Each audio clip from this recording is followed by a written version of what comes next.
Kia ora koutou, ngā mihi nui ki a koe, te whānau, tēnā koutou katoa, ko Nigel Harris, ko au te wai, ko au. I am the water is me, is a Māori whakatauki. It talks about our relationship to water and how important water is to us and how we interact with water.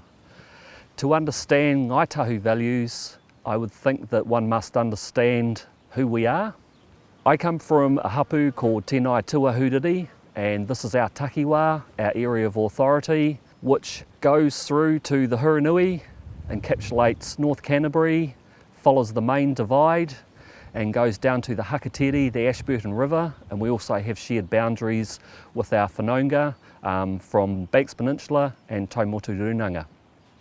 The values, most importantly for us, is mahinga kai tikanga, or the processes around where we produce and procure food from. That engenders a lot of other values in terms of whakawhanaungatanga, in terms of family ties. Family ties for us are extremely important. That connects us with our other whānau. Manaakitanga is about moving people forward and reciprocity.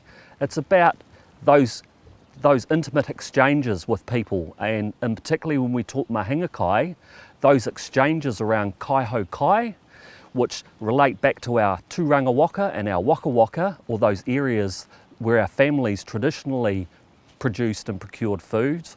They're very, very important to us. The mahinga kai that we took out of these particular areas were tuna, kiwai, pātiki, inanga, kanakana, and the manu, the birds, were really important as well. So when I think about mahinga kai, it's not just about the fish, it's about all of those natural resources that were utilised and the technologies that came from those natural resources, such as harakeke, for example, the making of kupenga or fishing nets. There were also other plants that were utilised for rongo, which were for medicinal purposes.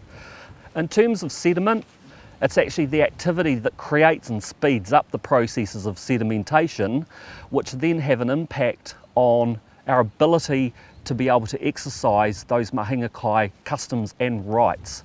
And so one would have to congratulate Environment Canterbury for taking that extra step to addressing those issues within our catchment, particularly in terms of putting together these guidelines. So we commend them for that. I think that we have an opportunity to tip the scale in our generation and at this time, and I think that if we were to take the blinkers off, there's enough information around now that can help us to understand better the way that we can better manage the natural environment. It's about our children and it's about their children. One of my greatest wishes throughout all of these processes that we're going through and trying to educate people about the understanding of our cultural rights and our cultural activities is that my kids can swim in this waterway like I used to do when I was a kid. At present I can't and I wouldn't, and that would be really fantastic.